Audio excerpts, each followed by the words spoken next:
morning, everyone. Oh, it's kind of tall. My name is Leah Chase, and I'm going to read my Dharma talk. I originally wrote this at this past summer's BYR Buddhist Youth Retreat.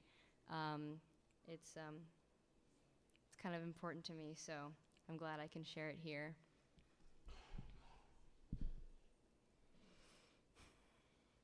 I like math. I like math because it's all about numbers and logic and straightforward answers. You can't argue whether 2 plus 2 equals 3 or 2 plus 2 equals 5. 2 plus 2 equals 4. Everything in math is black and white. I was born on October 8th, 2001 at the Long Beach Memorial Hospital to a family of 3. Buddhism was present from the beginning, an heirloom religion brought overseas with my grandmother from Tokyo, to my mother in Tacoma, and eventually to me. I heard the Nembutsu, I prepared the offerings, and when I was 3 years old, I entered a private school for Jewish children. Yep. The Alfred Jewish Community Center was a small complex sandwiched between a beat-up DMV and the Grand, a series of rentable ballrooms. The women welcomed us with shaloms, and the men wore wireframe glasses and yarmulkes on their heads. During class, we passed around candles and strong-smelling spices in the auditorium and sang about Queen Esther with the Hamo, our teachers. Although I entered a public elementary school a few years later, I continued to sing and pray to God. I continued to live this way for 12 years. In 2016, I met the first Japanese person outside my family. She was a Nisei. Her mother had moved to America in the 90s to rebuild herself and her family. On her journey, the mother, Miss Calloway, as I came to learn, found something called Nichiren Buddhism, a newer sect of Buddhism popular among Westerners. Although Nichiren Buddhism was not for me, it was through Mrs. Calloway that I became reacquainted with the religion of my mother, Jodo Shinshu Buddhism. So in December 2016, my mother and I made our first family trip to the Orange County Buddhist Church.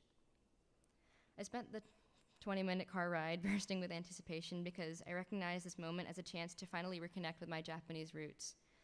In my excitement, I forgot that I was engaging with something so far removed it became unfamiliar. I took a seat at the back of the temple, afraid to stand out. When chanting started, I buried my nose in my service book and mouthed the words. I didn't say the Nembutsu. I sat alone at Dharma school. I went home feeling miserable, complaining to my mother all the way down the 405. Irrational fear soon manifested itself in me, and I began to doubt myself more with each passing Sunday. Almost all the other kids had been members since early childhood, and because I had not, I convinced myself that I was unwanted. It was through this self-doubt that I made my first friend. Recognizing my loneliness, she offered to sit beside me during service, help me understand and appreciate these new teachings, and continued to keep me company each week thereafter. As we chanted together, my fear began to fade, and in her, I found the friend I had been looking for all these weeks. Earlier, I said I liked math because it was all black and white. Each equation has a formula, every question has an answer. Religion is not this way. Although I learned to love Buddhism, I lost my sense of security, my black and white. Between Buddhism and Judaism, I no longer knew what to believe. Was I supposed to chant Jusege or pray Hamotzi? How could I believe in God when there wasn't one? I began to doubt myself and slip away from Buddhism and eventually slip away from religion altogether. It wasn't until then that I learned about the middle path, and oddly enough, I didn't learn about it at church. At the beginning of junior year, I read Siddhartha by Hermann Hesse in my AP English language class. I learned how Siddhartha found a compromised middle way between extreme asceticism and extreme indulgence. At the time, I didn't believe I could find a middle path between Buddhism and Judaism. Everywhere I turned, I ran into contradictions, so I simply ignored it. I didn't want the middle path. Every holiday season, my father's family drives down from Santa Monica to celebrate Hanukkah, and every year is the same. We eat latkes and light the menorah to celebrate the first of many nights. Last year was different. Talk of my recent conversion to Buddhism had spread throughout the family and remained the primary topic of discussion over dinner. As family members began to head home, my aunt pulled me aside. I expected her to ridicule me and label me a traitor to my heritage. Instead, she sat me down in the kitchen and asked me if I had heard of Jubus. I said I hadn't. She explained that Jubus were like religious hybrids, practitioners of both Judaism and Buddhism. I didn't quite understand. So she said that Judaism and Buddhism, while different on the surface, share similar principles and morals. They are only as different as you make it. It was then that I felt something changed. Just like that, my aunt had found my middle path. I've come to realize that the middle path is a sort of beautiful sacrifice. The confusion and overlapping will always be there. The sudden change between Japanese chanting and Hebrew prayers will always be jarring. But I love Buddhism too much to reject its teachings, and I love Judaism too much to relinquish my childhood culture.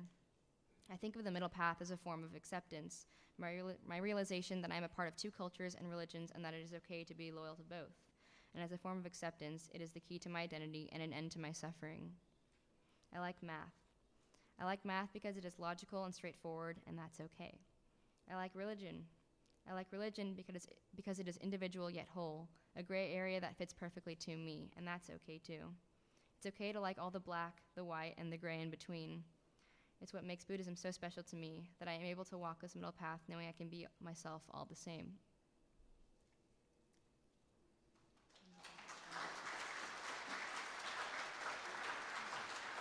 We will now have a Dharma message by Dylan Nishi.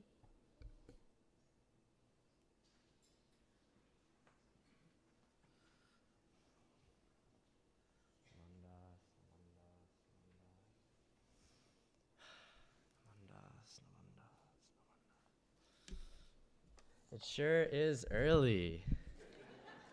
Good morning. Happy New Year, everyone. Also, ohayo gozaimasu. Akemashite omedetou. I took 13 years of Japanese school here, so it paid off. As some of you may know, my name is Dylan Nishi, and before moving to San Francisco for college, I used to attend services here, I would like to say somewhat regularly enough. I'm glad to be back among beautiful, familiar faces. As Bree mentioned, in the summer of 2016, I had the honor of attending the 12th annual YAC retreat at the Sacramento Betsuin. Sadly, YAC has since been dissolved and replaced. However, the training I received during my time at the Betsuin has granted me with the great privilege of addressing our Sangha today. Please join me in an opening gasho. The more grateful I am. Namo Amida Butsu. Namo Amida Butsu. Namo Amida Butsu. Namanda. To start off, I'd like to recall a conversation I had with my good friend Jeffrey 2 nights ago. We were discussing our Dharma talks and talking about how stressed we were, and we were talking about how in prior experience we've always rewritten our Dharma talks within the 24 hours before, even up to an hour before the talk. I foolishly thought, that won't happen this time. I'll know to prepare and to revise this message until it looks beautiful. And I was soon surprised to find that this was not the case. I procrastinated quite a bit, but even more so, I caught the dreadful writer's block. I sat staring at this computer screen as if I had never seen technology. And I watched for minutes, and I watched for minutes, and the clock passed by, and I failed to find the perfect message for today. I read through old notes while scratching my head in confusion. I rewatched old Dharma talks of close friends like Jeff or other colleagues I've had here at church. I feared I couldn't teach anything new to a Sangha that had taught me so much. This is when I stopped to question the source of my stress. I started to realize that the reason I was so nervous is because I knew this opportunity was important. I knew that being nervous on the mic was a good thing. I felt as if this was my only opportunity to repay the Sangha for selflessly caring for me all those 19 years. The words contained in a single Dharma talk were not enough to express my gratitude. My nervousness was only stemming from an indescribable feeling of joy. In all honesty, I can't recall there ever being a first day here at OCBC. I feel like I've always been here. And although faces may change, facilities may change, the feeling of warmth and refuge I received from the Sangha has remained the same. This is what I believe to be the Nembutsu. Not just a recited phrase, but rather an immense feeling to be shared with one another. I believe Nembutsu, because of this, is beautifully simple and does not have to be explained. It transcends any time, any place, as well as any ideology or race. For example, that feeling when you're sitting next to your friends and you hear someone announce a luncheon during announcements. You all know what I'm talking about though, right? You start smiling, you think about the good food you're gonna eat. You know, the effort that people put into that, you think about the conversations you're gonna have with your peers, and it's a good feeling. Namu Dabutsu. Or the feeling when your friend's parents ask you how school's going and how things have been with your family, and you know that they genuinely care. Namu Dabutsu.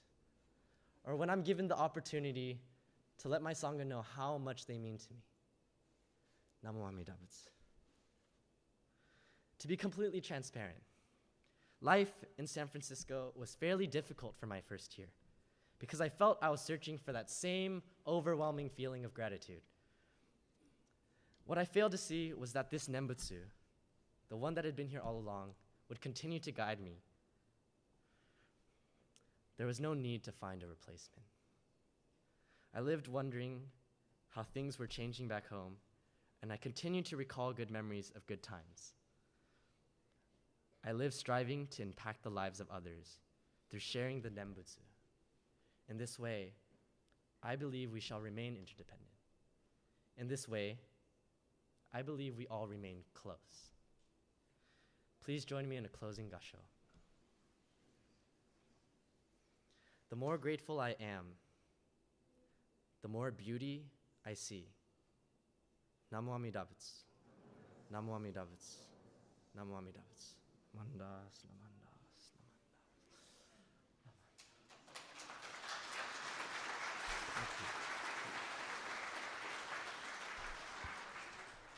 Thank you for the Dharma message. We will now have a Dharma message by Jeff Onuma. Please join me in opening gasho. Namo Amida Butsu. Namo Amida Butsu. Namo Amida Butsu. Good morning, everyone. Happy holidays. I was planning to come up and pretend like I've been practicing this for weeks, but because of Dylan's talk, I don't think that's possible.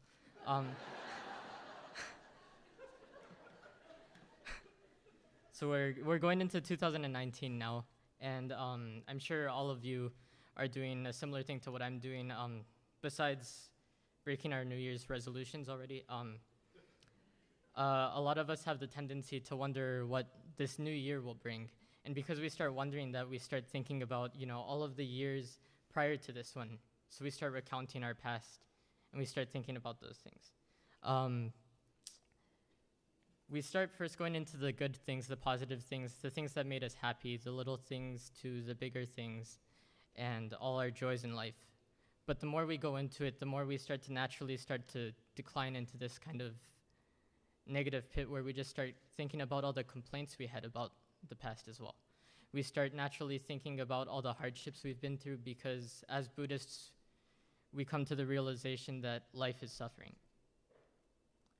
Personally, for me, coming back to OCBC for the first time in a couple months, I can't help but start to recall the first year that I began to come here and the months prior to that. It was around 6th grade. I was short little Asian boy facing like the most terrifying experience that every child experiences at some point, other 6th graders. And very early on into middle school, I began to get picked on frequently. Kids would come up, say things that, most 6th graders say to each other, like, "Why do you come here? No one likes you." And I even remember this one day in particular where I think one of my classmates did a song in class about the reasons he didn't like me. And I remember kind of standing there not knowing what to say, not being able to really find a voice. And I remember going to school every day kind of not knowing where to go and not knowing where to hide. And it felt like at that time that I would never be heard. About midway through the school year, I came to OCBC for the first time to join the Taiko group here. I remember right off the bat, I hated Taiko. I don't think I even stepped through the door before I hated Taiko. I just kind of took it as another middle school. I took it as like an extra campus I was going to go to on the weekends to get picked on extra now. And for the first couple months, it was just that because I had that expectation.